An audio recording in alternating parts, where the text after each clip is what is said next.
Bonjour et bienvenue sur la chaîne YouTube d'Unitaire. Je m'appelle Elena Fernandez et en tant qu'arbre monde, je vous accompagne dans vos reconnexions au vivant, quelle que soit sa forme. Sous la vidéo, vous pourrez télécharger votre livret gratuit pour pouvoir oser exprimer votre être en toute simplicité. Et j'ai envie aujourd'hui de vous parler d'un thème avec lequel je chemine depuis des années, le non, et la justesse du non. Oui, parce que parfois, et même toujours, un refus qui est aligné avec la source, avec l'âme, et qui est exprimé par un non paisible, permet vraiment de se reconnecter à soi, à la vie, et d'ouvrir des portes de plein épanouissement pour notre âme. Et c'est de ce non que j'ai envie de vous parler dans cette vidéo. Ce non qui permet de maintenir une connexion directe, alignée à la source et à soi. Alors déjà, la première question, c'est d'où émane le non ? Qu'est-ce qu'il met en mouvement ? Qu'est-ce qui fait qu'il s'exprime à un moment à travers nous ?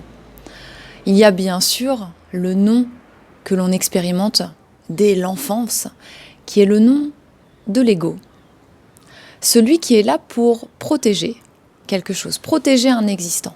Celui qui a peur de passer à côté de quelque chose, celui qui a peur d'une situation et qui préfère la fuir, celui qui veille, qui protège aussi l'existant parce que parfois, passer d'une situation A connue à une situation B totalement inconnue, en fait ce serait trop d'un coup pour l'ego. On serait pulvérisé tellement ça ferait énormément de changements. On pourrait devenir dingue. Et donc, l'ego veille et maintient à ce que les transformations et le retour finalement à ce que nous sommes en essence puissent se faire petit à petit sans nous faire vriller complètement. Et donc, l'ego, à travers différents personnages qu'il va revêtir, ça peut être le fuyant, ça peut être le justificateur, ça peut être l'avide, celui qui a peur de manquer, de louper quelque chose. Tous ces personnages créés et maintenus par l'ego, en fait, peuvent s'exprimer à travers un non. Et en même temps, il y a le non qui émane de l'âme. Et c'est de ce non-là que j'ai envie particulièrement de vous parler et que je vais illustrer. Il y a vraiment cette notion que lorsqu'on est dans un chemin de reconnexion au vivant, dans un chemin d'éveil, on est de plus en plus présent et à l'écoute du rythme juste. Quand on regarde la nature, la graine germe, prend son temps, les fleurs, comme celle du camélia, apparaissent le moment venu. Il y a un temps pour tout dans le cycle de la vie. Et lorsque le non émane de l'âme, il est relié à ça. C'est-à-dire que déjà, il est paisible. Il se pose paisiblement. Il n'est pas empreint d'une émotion de colère, de tristesse. Il va être paisible et joyeux. Et émaner vraiment des profondeurs de notre être. Le non, c'est un amour aussi tranchant qui s'exprime à travers lui. C'est le masculin sacré qui veille. C'est-à-dire que parfois on dit non pour poser une limite, un cadre, en accord avec notre essence, avec ce qui a besoin de se vivre. Et si c'est exprimé à partir de cet endroit-là, si c'est exprimé pour guider une énergie créatrice, pour guider l'envie d'aller vers un projet plus qu'un autre, alors le non est justement posé. Ça va être peut-être renoncer à un déplacement, parce que, très récemment, j'ai renoncé à un déplacement, parce que le prix de l'essence, parce que je sentais qu'il y avait besoin d'être ici ancré, physiquement présent là où je vis en Bretagne, pour déposer et déployer des projets à l'approche du printemps. Et notamment, cette vidéo ne serait pas née si j'étais partie en vadrouille. Et j'ai pas eu la sensation de renoncer à quelque chose. J'ai juste eu la sensation d'écouter ce qui avait envie de se vivre à travers moi dans l'instant.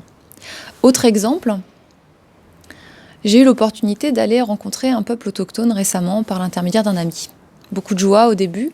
Ça me rappelait aussi cette première immersion initiatique que j'ai vécue en Angleterre, à Glastonbury. D'ailleurs, sous la vidéo, vous pourrez découvrir le livre qui est issu de cette expérience initiatique, cette immersion.